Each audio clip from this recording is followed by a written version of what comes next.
നമസ്കാരം, ഞാൻ doctor Shareeq, Thiruvananthapuram SUT ആശുപത്രിയിലെ അണുബാധ വിദഗ്ധനാണ്. ഇന്ന് നമ്മൾ ഇവിടെ സംസാരിക്കാൻ ഉദ്ദേശിക്കുന്നത് മഴക്കാല രോഗങ്ങൾ, പ്രത്യേകിച്ച് വയറിളക്കം, അതിൽ തന്നെ പ്രത്യേകിച്ച് ഈ അടുത്തായിട്ട് കണ്ടുവരുന്ന ഷിജല്ല ബാക്ടീരിയ കൊണ്ടുവരുന്ന വയറിളക്കവും അതിന്റെ കാരണങ്ങളെ കുറിച്ചാണ്. പ്രധാനമായും ഷിജല്ലയെ കുറിച്ചാണ് നമ്മൾ കൂടുതലായിട്ട് സംസാരിക്കുന്നത്. സാധാരണ വയറിളക്കം വരുത്തുന്ന ബാക്ടീരിയകളിൽ സാൽമണല്ല എന്ന് പറയും. അതായത് നമ്മൾ സാധാരണ ടൈഫോയിഡ് പനിയോ അതിന്റെ വകഭേദങ്ങളായിട്ടുള്ള ബാക്ടീരിയകൾ, പിന്നെ ഈക്കോളി എന്ന് പറയുന്ന ഒരു ബാക്ടീരിയ കൊണ്ടുവരാറുണ്ട്. അതുപോലെ തന്നെ ഷിജല്ല എന്ന് പറയുന്ന ബാക്ടീരിയ പുതിയതായിട്ട് വന്നൊന്നുമല്ല, അത് നേരത്തെ ഉള്ള ഒരു ബാക്ടീരിയ തന്നെയാണ്. പക്ഷെ ഇപ്പോൾ അത് ഈ അടുത്തായിട്ട് കൂടുതലായിട്ട് കണ്ടുവരുന്നുണ്ട് നമ്മുടെ നാട്ടിൽ.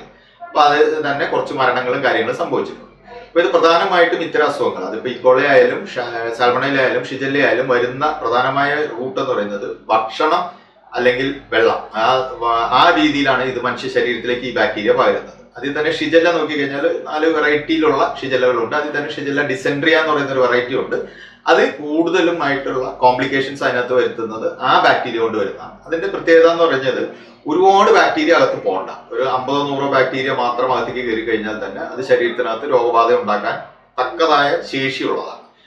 ഒരുപാട് വേണ്ട ഈ ഷിജല്ല വരാൻ. അതാണ് ഷിജല്ല അതിന്റെ ഡിസെൻട്രിയ എന്ന് പറയുന്ന ആ ഗ്രൂപ്പിന്റെ ഒരു പ്രത്യേകത. അതിലാണ് സൈഡ് എഫക്ട് കൂടുതലായിട്ട് വരുന്നത്. അപ്പൊ ഇത് വരാതിരിക്കാൻ എന്തെല്ലാം ചെയ്യാമെന്നുള്ള ഒരു കാര്യമുണ്ട്. അതിന് പ്രധാനമായിട്ടുള്ള കാര്യം എന്ന് പറയുന്നത് ഒന്ന് കൈശുചിത്വമാണ്. കൈയും കഴുകുക. അത് നമ്മൾ കോവിഡിന്റെ സമയത്ത് പഠിച്ചാണ് ഹാൻഡ് വാഷിന്റെ പ്രാധാന്യം. അത് തന്നെയാണ് ഒരു പ്രധാനപ്പെട്ട കാര്യം. രണ്ടാമത്തേന്ന് പറഞ്ഞു കഴിഞ്ഞാൽ ചൂടുവെള്ളം കുടിക്കുക, തണുത്ത വെള്ളം കുടിക്കാതിരിക്കുക, അല്ലെങ്കിൽ ഭക്ഷണം വൃത്തിഹീനമായ അന്തരീക്ഷത്തിലുള്ള ഭക്ഷണങ്ങൾ കഴിക്കാതിരിക്കുക.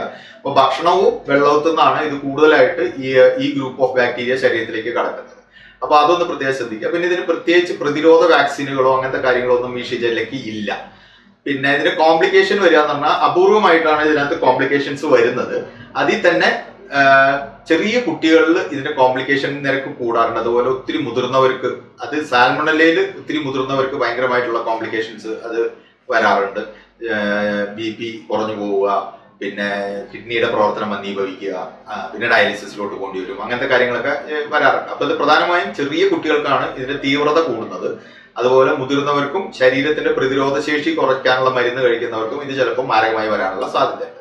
ഇതിന്റെ എല്ലാ കേസുകളും അത്ര മാരകമല്ല, പക്ഷെ അപൂർവമായിട്ടെങ്കിലും ചിലത് മാരകമായിട്ട് സെപ്സിസ് എന്ന അവസ്ഥയിലോട്ട് പോവുകയും മൾട്ടി ഓർഗൻ ഡിസ്ഫങ്ഷൻ എന്ന് പറയും. അതായത് കൂടുതൽ ശരീരത്തിനകത്തുള്ള വൃക്ക, ബ്രെയിൻ, അങ്ങനത്തെ ഓർഗൻസ്, ലിവർ, അതിനൊക്കെ ബാധിച്ച് പിന്നെ അത് മരണം വരെ സംഭവിക്കാൻ സാധ്യതയുള്ള അസുഖമാണ്. പ്രിവെന്റ് ചെയ്യാനുള്ളത് മരുന്നുകൾ കൊണ്ടല്ല, നമ്മുടെ ഭക്ഷണ ശുചിത്വത്തിന്റെ കാര്യം, കൈ ശുചിത്വത്തിലൂടെയാണ് നമ്മളിതിനെ പ്രിവെന്റ് ചെയ്യുന്നത്. പിന്നെ ഇതിനകത്ത് വേറെ ബാക്കിയുള്ള അസുഖങ്ങൾ എന്ന് പറഞ്ഞപ്പോൾ സാൽമണല ആയാലും ഈക്കോളി ആയാലും എല്ലാം ഇതേ വിഭാഗത്തിൽ തന്നെ വരുന്നതാണ്. പക്ഷെ ഷിജല്ല പുതിയതല്ല, നേരത്തെ ഉള്ള ഒരു തരം ബാക്ടീരിയ തന്നെയാണ്. പക്ഷെ അതിപ്പോ ഈ അടുത്തായിട്ട് കൂടുതലായിട്ട് കാണുന്നു എന്നുള്ളത് മാത്രമേ ഉള്ളൂ. ഈ മഴക്കാല സമയത്താണ് ഇത്തരം അസുഖങ്ങളെല്ലാം പടർന്നു പിടിക്കുന്നത്. അതുകൊണ്ട് എല്ലാവരും ഈ പറഞ്ഞ കാര്യങ്ങൾ, ഭക്ഷണത്തിന്റെ കാര്യത്തിലായാലും കൈ ശുചിത്വത്തിന്റെ കാര്യത്തിലായാലും പ്രോപ്പർ ആയിട്ടുള്ള ഒരു ഹൈജീൻ, ഒരു വൃത്തി, അത് നമ്മൾ മെയിൻറ്റെയിൻ ചെയ്യാൻ ശ്രദ്ധിക്കുക. ചുടുവെള്ളം മാത്രം കുടിക്കുക, തണുത്ത വെള്ളം കുടിക്കാതിരിക്കുക.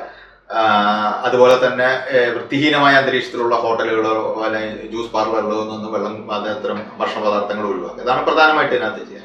Thank you.